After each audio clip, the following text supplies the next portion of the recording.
Welcome to my channel spiritual awakening. मैं आपकी friend फिर से हाजिर हूँ आपके लिए मोस्ट इंपॉर्टेंट टॉपिक को लेकर। फ्रेंड्स, ये चैनल मैसेजेस बहुत सारी सोल से रेजोनेट नहीं करेंगे, बस उन्हीं सोल्स के लिए है जो इस समय पर स्ट्रगल से जूझ रही हैं, नेगेटिविटीज को पा रही हैं और अननेसेसरी थॉट्स के चलते अननेसेसरी एनर्जी के एंट्रैपमेंट में आ जा रही हैं। ये एंट्रैपमेंट बहुत ज़्यादा इनको आसपास से पूरा घेर लिया है, एक वेब में हमेशा खुद को फील करती हैं और हमेशा इनको ऐसा लगता है कि इनको डिवाइन हेल्प पहले थी या पहले ये कुछ ठीक थे, अब इनका डिवाइन हेल्प इनको बंद हो गई मिलना या नहीं हो रही।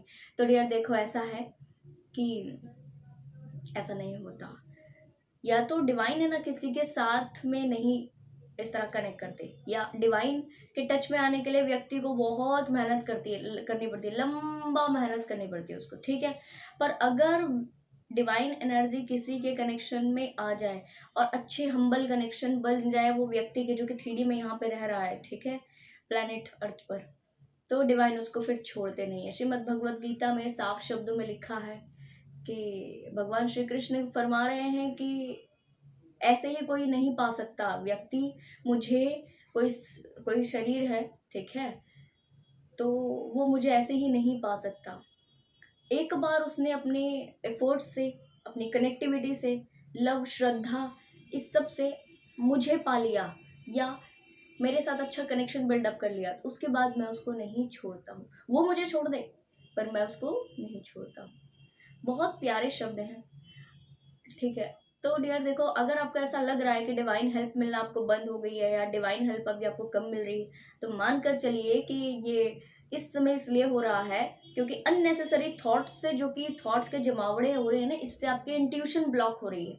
इंट्यूशन के ब्लॉक हो जाने की वजह से डिवाइन जो आपको मैसेज प्रोवाइड कर रहे हैं हर सेकंड, क्योंकि उन्होंने आपको नहीं छोड़ा, ठीक है, वो आपसे अलग नहीं हुए। आप जरूर इस समय अलगाव फील कर रहे हो पर वो अलग नहीं हुए। फील कीजिए इस चीज को, वापस अपनी एनर्जी गेन करने का प्रयास करें, आपको फील होगा, ठीक है। अच्छा, तो वो जो इंट्यूटिवली मैसेज डिवाइन आपको प्रोवाइड करे ना डियर, तो जो ब्लॉकेज बनते हैं ना, थर्ड आई चक्रा, क्राउन चक्रा, इनके इनके जो ब्लॉकेजेस होते हैं ना, इसकी वजह से बिल्कुल भी वो इंट्यूशंस हम रिसीव नहीं कर पाते, वो मैसेजेस को नहीं ले पाते। अगर आपका इंट्यूशन इस समय पर ब्लॉक हो चुका है, ठीक है, या मैसेजेस पहले की जैसे आप रिसीव नहीं कर पा रहे हो, तो बहुत ध्यान दीजिए। सबसे पहले अपने सबकॉन्शियस की हीलिंग कीजिए। दूसरा, जो आप अननेसेसरी टाइम स्पेंड कर रहे हो ऐसे 3D के सोल्स के साथ में, ये टाइम थोड़ा सा कम कीजिए। ये देखो, ये मैं एग्जांपल देती हूँ आपको। अगर जमीन होता है ना, जमीन, ठीक है, अगर तो जमीन में हम खुद से बीज नहीं बोएंगे, कोई अच्छा बीज हम खुद न बोए, ठीक है, तो आसपास में अपने आप से जो उगने वाली घास होती है ना, घास फूस अपने आप से जो उगती है, वो वो जमीन का एरिया घेर लेती है, ठीक है। तो या तो आप खुद से कोई सीड डाल दो, ठीक है, खुद से चीजों को ओके करो, या तो घास अपने आप ही उग जाएगी। अननेसेसरी थॉट्स अपने आप ही आएंगे अगर तो आपने कोई प्रोडक्टिव थॉट अपने माइंड को नहीं दिया। माइंड ऐसे ही काम करता है डियर। माइंड का काम है बस काम करना, यानी कि कंप्लीटली इंफॉर्मेशन के ऊपर काम करना। या तो आप इंफॉर्मेशन अपनी मर्जी से दे दो अपने माइंड को, या तो फिर वो कुछ भी सोचेगा, कुछ भी करेगा। कोई व्यक्ति आया, कनेक्ट किया, अब आप हायर एनर्जी में जब भी आते हो तो संवेदनशील हो जाते हो, एनर्जीज के प्रति बहुत ज्यादा सेंसिटिव हो जाते हो। सेंसिटिव होने के नाते कोई आया आपसे, 5 मिनट बातचीत की, आपसे सर दर्द होने लगा या आपको ऐसा फील, नींद आने लगी, आंखें बंद होने लगी, और आप फिर भी उससे बात कर रहे हो। क्यों? क्योंकि करनी पड़ रही है, रीजन चाहे कुछ भी हो। 5 मिनट बात की, 10 मिनट बात की, और अब आधा घंटा निकल गया, अब आपका एनर्जी इतना ड्रेन हो गया, तो उसके बाद आप कुछ और काम करने लगे, कोई दूसरी चीज करने लगे। वो एनर्जी पूरी तरीके से आपके सबकॉन्शियस के ऊपर असर किया है, सबकॉन्शियस में सद गया। और अब मैं आपको क्लियर कर देती हूँ कि ऐसे से ही थॉट आपको चलेंगे माइंड में।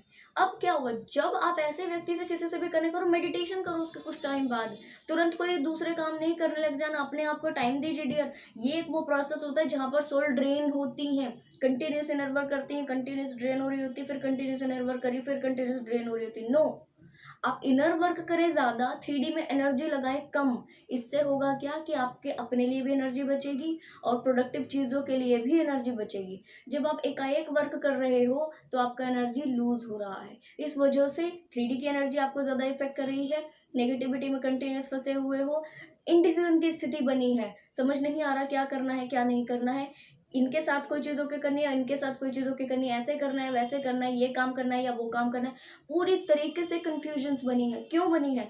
क्योंकि इंट्यूशन, सबकॉन्शियस की हीलिंग ना होने के कारण, पूरी तरह से जो बाहरी एनर्जी इसको रिसीव कर लेने के कारण, और इनर वर्क भी छूट जाता है ऐसे टाइम पर डियर। इनर वर्क छूट जाता है, नहीं हो पाता इनर वर्क।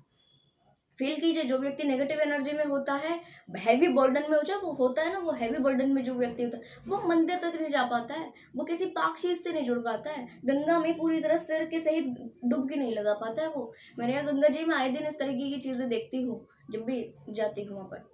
ठीक है, तो लोग आए सुबह शाम दोपहर रात को जब मर्जी जब नहा रहे होते हैं अभी गर्मियों के समय पर, ठीक है, गंगा स्नान कर रहे होते हैं, तो बड़ा डर लगता है इनको, इनको लगता है डूब जाएंगे, कुछ हो जाएगा। सिर नहीं डूबता, इतना इतना इतना शरीर बस, ठीक है, वो भी बड़ा डर डर के जाते हैं। रीजन, हैवी डेट है। तो जो व्यक्ति हैवी एनर्जीज में आ जाता है, जो व्यक्ति बहुत ज्यादा बर्डन सम हो जाता है, या सबकॉन्शियस में बहुत ज्यादा कार्मिक एनर्जी भर जाती है। कार्मिक एनर्जी एक्चुअल में यहाँ पर आपको बहुत ज्यादा असर करती है। कार्मिक एनर्जी जब यहाँ पर असर करती है ना, मानकर चलिए कि आप मेडिटेशन में भी प्रॉब्लम आपको होती है, ठीक है जी डियर, तो मेडिटेशन में कंटिन्यूस अगर आप प्रॉब्लम फील कर रहे हो, पहले नहीं करते थे अभी करने लगे हो, कुछ समय से ऐसा हो रहा है, या खुद को टाइम नहीं दे रहे हो, कोई दूसरी चीज करने लग जा रहे हो, एकाएक काम कर रहे हो, ये चीजें आपको खुद से दूर करता है। कार्मिक एनर्जी पोषित होती है। जब भी आप मेडिटेशन के लिए बैठोगे तो यहाँ कार्मिक एनर्जी सब कुछ घूमने लगेगा एकाएक, तो डिस्टर्बेंस होगा, छोड़ दोगे मेडिटेशन, कुछ और करने लगोगे, फिर होगा क्या कि कंटिन्यूस इसी तरह आप एक टाइम बाद पूरी तरह से ड्रेन हो चुके होंगे। तो आपके लिए इस समय पर मैसेज है कि अपनी इस ड्रेनिंग स्थिति को पहले की जैसा हील कीजिए, शांत रहिए। ऐसा नहीं है कि इन लोगों से आपने कनेक्ट करोगे तो बहुत कुछ नुकसान हो जाएगा, ऐसा नहीं है। ऐसा है कि जितना जरूरी है उतना कनेक्ट कीजिए। कनेक्ट करने के तुरंत बाद कोई दूसरा काम मत कीजिए। ऐसी एनर्जी से कनेक्ट करने के बाद कुछ समय 10 मिनट, 15 मिनट, 20 मिनट खुद को वापस से मेडिटेट कीजिए। डीप ब्रीथ ही सही वो कीजिए, मेडिटेशन करके अपनी एनर्जी को वापस से गेन करें, उसके बाद कोई दूसरा काम करें। डियर, अपनी एनर्जी का ख्याल आपको खुद रखना होगा। ये एनर्जी आपको बहुत आगे बढ़ा सकती है और बहुत ज़्यादा लोअर वाइब्रेशन में भी पहुंचा सकती है। शिकायतें करना, नेगेटिविटी में आना, बैकबाइटिंग करना, ये सारी लोअर वाइब्रेशन चीज़ें व्यक्ति शुरू कर देता है, लोअर वाइब्रेशन की चीज़ें, ठीक है, शुरू कर देता है अगर इस स्थिति में आता है। ठीक है, क्यों? क्योंकि उसके ऊपर हैवी बर्डन वाली एनर्जी आ जाती है। अब फिर वो पाक काम करने में, मेडिटेशन करने में, स्पिरिचुअल हीलिंग वर्क करने में उससे प्रोक्रास्टिनेट ही होते हैं, अनकंडीशनली होते हैं। वो करना चाहता है पर वो नहीं कर पाता। क्यों? क्योंकि हैवी हो गई एनर्जी। ठीक, तो इसके ऊपर आप ध्यान दें और बहुत डिटेल में थोड़ा सा अपनी पर्सनैलिटी को, अपनी चीज़ों को जो अभी हो रहा है आपके और हमें जो अभी हो रहा है, इसको समझकर चीज़ों को आगे बढ़ाने का कोशिश कीजिए। डियर, आई होप ये वीडियो से आपको कुछ इन्फॉर्मेशन मिली होगी। पसंद आया तो लाइक, कमेंट, शेयर, सब्सक्राइब जरूर से कीजिएगा। मैं आपको मिलूंगी नेक्स्ट वीडियो में, तब तक के लिए बाय बाय, टेक केयर।